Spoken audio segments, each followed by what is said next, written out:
दहशतगर्दी के काले साए से बाहर निकलकर कश्मीर अब तेजी से तरक्की के उजाले की ओर बढ़ रहा है। लेकिन वादी में दहशतगर्दी के खत्म होते मामलों से कोई बहुत ज्यादा परेशान है तो वो कोई और नहीं बल्कि है पाकिस्तान, जो दहशतगर्दी के रास्ते भारत में बदअमनी फैलाने की साजिश करता है।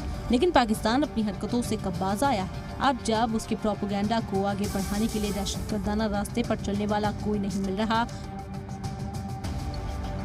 तो वो अपनी दुकान सोशल मीडिया के जरिए चलाने लगा। दरअसल घाटी में अब कुछ दिनों से अलग अलग ब्लॉग और सोशल मीडिया नेटवर्किंग साइट्स के जरिए लोगों को धमकियां दी जा रही हैं। मैं पहले भी कह चुका हूं कि ये माउथपीस हैं पाकिस्तान की, आईएसआई के, पाकिस्तान की उन एजेंसीज के जो मिलिटेंसी को जहां पर चलाना चाहते हैं, मिलिटेंसी को जिंदा रखना चाहते हैं। मिलिटेंसी दम तोड़ रही है। ये धमकियां जिस तरह की दी जा रही हैं, जो लोग इसमें शामिल होते हैं उनके खिलाफ सख्त कार्रवाई की जा रही है।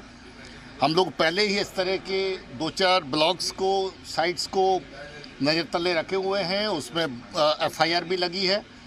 जहां पर जो लोग ऐसी साजिशों में लोकल लेवल पे उनकी सपोर्ट करते हैं उनके खिलाफ कार्रवाई की जा रही है। जम्मू कश्मीर के डीजीपी दिलबाग सिंह ने साफ कहा है कि सोशल मीडिया पर दी जा रही ऐसी धमकियों से किसी को घबराने की जरूरत नहीं है और इस तरह की धमकियों शमकियों से किसी को घबराने की जरूरत नहीं है। ये एक रोज़मर्रा का एक साजिश है, एक काम है उन लोगों का जो बैठे, जिनको तंग के अलावा और कुछ नहीं दिखता है, जिनको लोगों की खुशी और खुशहाली हजम नहीं होती है। और मुझे उम्मीद है कि इस तरह की बच्ची खुची जो धमकी देने वाली जमातें, उनको भी जल्दी दबाएंगे। डीजीपी दिलबाग सिंह ने बताया कि वादी में दहशतगर्दों की गिनती भले ही कम है, लेकिन पाकिस्तान की ओर से अभी जम्मू कश्मीर में दहशत फैलाने की पूरी कोशिश की जा रही है। कुछ लोग हैं अभी जहां पर जो ट्रेनिंग कैंप्स के ऊपर उस जगह पे हैं, कुछ लोग हैं जिनको बार बार इस तरफ इन्फिल्ट्रेट करवाने की कोशिश की जा रही है।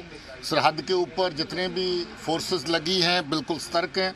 बहुत सारी कोशिशें नाकाम की गई हैं, फिर भी कदों का एलिमेंट क्रॉस करके इस तरफ आया था। उनमें से बहुत सारे लोग जो उनका सफाया हो चुका है। हमारी बाकी कार्रवाई ऑपरेशन जारी है। दहशतगर्दी के साए में सालों से जल रही ये जमीन की जन्नत अब नए रास्ते पर निकल पड़ी है। लेकिन जिन लोगों ने यहाँ के अमन के साथ खिलवाड़ कर इसमें अपना फायदा देखने की कोशिश की, उनकी कोशिशें आज भी जारी हैं। लेकिन सरकार और इंतजामिया उनकी हर हरकत पर नजर बनाए हुए है। ब्यूरो रिपोर्ट, जी मीडिया।